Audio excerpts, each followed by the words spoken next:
You probably think you know why you wake up at 3 in the morning. You blame stress, you blame getting older, maybe you blame the coffee you had at 2 in the afternoon. But here is what none of those explanations tell you. 3 in the morning is not random. It is not bad luck. It is not just how things are now that you are older. There is a specific biological reason why the same hour keeps waking you up, a reason that has a name, a reason that research published just months ago has directly linked to something far more serious than a bad night of sleep. By the end of this video, you will understand exactly what is happening in your brain at 3 a.m. You will know why it started, and you will have 3 things, backed by current research, that can begin to change it. But stay with this until the 6-minute mark, because the most important part, the part that actually gives you back control, is not what you expect. Let me start with something that might sound familiar. You go to bed at a reasonable time, 10, 10:30. You fall asleep without much trouble, and then somewhere around 2 or 3 in the morning, you are suddenly wide awake, not groggy, not drifting in and out, awake, alert, sometimes anxious, and no matter what you do, you lie still, you close your eyes, you try every technique you have ever been told. Sleep does not come back the same way it did before. You lie there. The room is dark, the house is quiet, and your mind is running. By 5 or 6 in the morning, you finally drift off again. But the damage is done. You wake up for the day feeling like you only slept half of what you needed, and the next day, you are tired. Not the kind of tired that a cup of coffee fixes, the other kind, the kind that sits behind your eyes. If that pattern sounds familiar, you need to understand one thing first. This is not insomnia in the traditional sense. This is something different, something happening at the level of your brain's internal clock. And once you understand what it is, the 3 a.m. wake-up starts to make complete sense. There is a cluster of about 20,000 neurons deep inside your brain. They sit in a region called the hypothalamus, just above the point where your optic nerves cross. This cluster is called the suprachiasmatic nucleus. You do not need to remember that name. What you need to know is what it does. This is your body's master clock. Every 24 hours, it runs a cycle. It tells your body when to produce cortisol to wake you up, when to release melatonin to make you sleepy, when to lower your core body temperature for deep sleep, when to run its cellular repair operations. Every hormone, every organ, every tissue in your body runs on a schedule that this cluster of neurons controls. When it works correctly, you feel alert in the morning, tired at night, and you sleep in a long, continuous arc without waking. But here is what happens as you age. Research published in a 2025 review in Science Direct confirmed what sleep scientists have been observing for decades. The suprachiasmatic nucleus loses neurons as you get older. Its signal gets weaker. The 24-hour rhythm it broadcasts to the rest of your body becomes less precise, less stable, less consistent. Scientists call this a reduction in circadian amplitude. In plain terms, your internal clock is losing its volume, and a clock that is losing its volume cannot keep perfect time. Here is what that means for your 3 a.m. Your body clock, even in a weakened state, still has one job it does reliably. It advances your natural sleep and wake timing earlier and earlier as you age.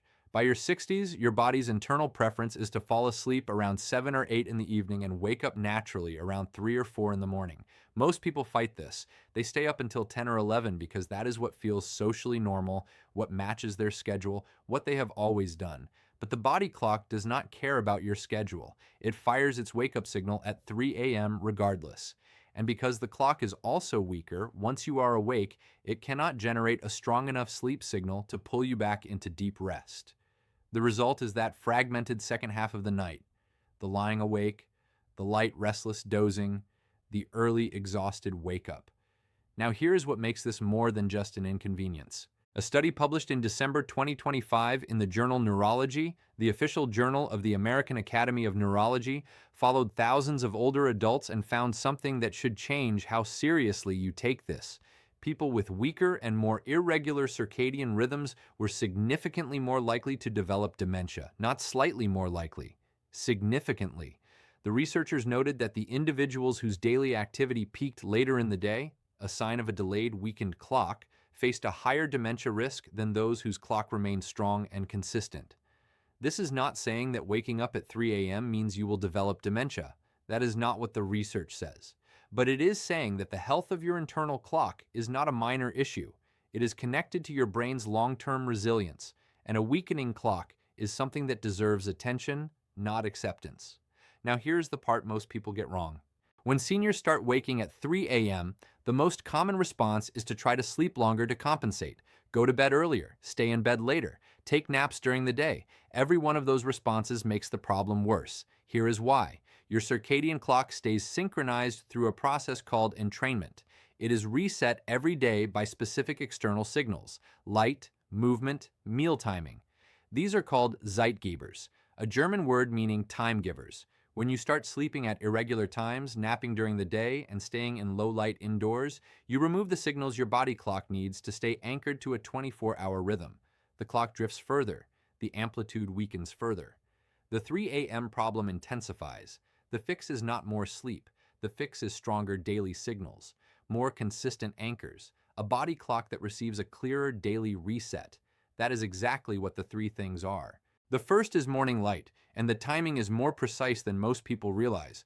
Light is the single most powerful Zeitgeber your body has. When light enters your eyes in the morning, it travels directly to the suprachiasmatic nucleus and resets the clock forward by a precise amount.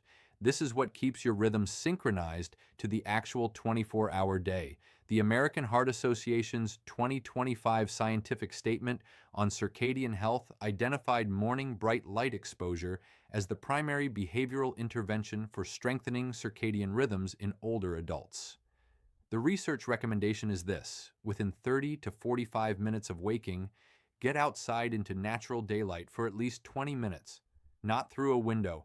Glass filters the specific wavelengths the SCN needs. Outside. Even on a cloudy day, natural outdoor light is 10 to 50 times brighter than indoor lighting.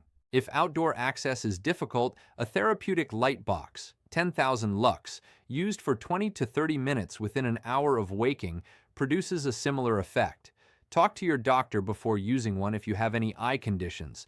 This one daily habit, done consistently, is the most direct way to strengthen your SCN's signal and begin pushing your natural wake time later. The second thing is meal timing, and this one surprises most people. Your body has clocks not just in your brain, but in your gut, your liver, your muscles, and nearly every major organ. These peripheral clocks take their timing cues partly from when you eat. Research published in Frontiers in Neuroscience in 2026 found that when combined with morning exercise and an earlier eating schedule, meal timing adjustments produced a substantial effect in restoring robust 24-hour rhythms in older adults. The specific adjustment: finish your last meal of the day at least 3 hours before your intended sleep time.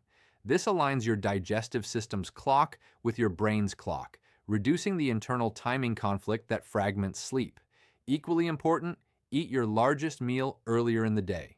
A high-protein breakfast after morning light exposure reinforces the same Zeitgeber signal that the light is sending, strengthening the synchronization effect. This is not a diet. This is clock setting. Eating earlier in the day sends your body a clear signal. Daytime is now. The rhythm becomes more consistent. The 3 a.m. wake-up begins to shift. The third thing is consistent wake time. Even on the mornings when you feel most like staying in bed, this is the hardest one to hear. But the research is clear. Your circadian amplitude, the strength of your body clock signal, is maintained or weakened primarily by how consistent your wake time is across the week. Every day you wake at the same time, you give your SCN a strong anchor point. Every morning you sleep in, you blur that anchor. A 2025 study from the Frontiers in Neuroscience confirmed that time-locked morning exercise performed at the same time each morning, was one of the most effective interventions for re-entraining a weakened circadian clock in older adults. The combination of consistent wake time, morning light, and morning movement works synergistically because all three send the same Zeitgeber signal to the SCN at the same moment each day. You do not need to wake at 5 in the morning. You need to wake at the same time every morning, whatever that time is, even on weekends, even after a bad night. The body clock recovers its strength through repetition. It weakens through inconsistency. Let us bring this together. You are waking at 3 in the morning because your body clock has weakened. Its wake signal still fires on schedule, a schedule that has shifted earlier with age, but its sleep signal is no longer strong enough to override it. This is not random. It is not inevitable. It is a biological process with a name and a mechanism, and that mechanism responds to specific inputs: morning light, earlier meals, a consistent wake time. These are not sleep tips. They are clock repair tools. Each one sends a direct signal to the 20,000 neurons in your suprachiasmatic nucleus that regulate everything from your sleep to your brain's long-term health. Your clock has not stopped working. It has lost signal strength, and signal strength can be rebuilt. Tell us in the comments, does 3 a.m. sound familiar? Or is it a different time for you? We read every comment here, and if this helped you understand something you have been experiencing for years, we want to know. Subscribe if you want to keep going deeper into this. The next few videos in this series go into things that most senior health content never touches. The biology underneath what you feel every day, explained clearly with the research to back it up. One more thing before you go. We talked today about the suprachiasmatic nucleus, your brain's master clock. 20,000 neurons setting the rhythm for your entire body. But there is a second clock system in your body that most people have never heard of. It does not sit in your brain. It sits somewhere else entirely. And research published in 2025 found that in most adults over 60, this second clock is running completely out of sync with the first one. When the two clocks disagree, your body cannot decide whether it is day or night, and the consequences go far beyond sleep. That is the next video. Where this second clock lives and what it controls might genuinely surprise you. See you there.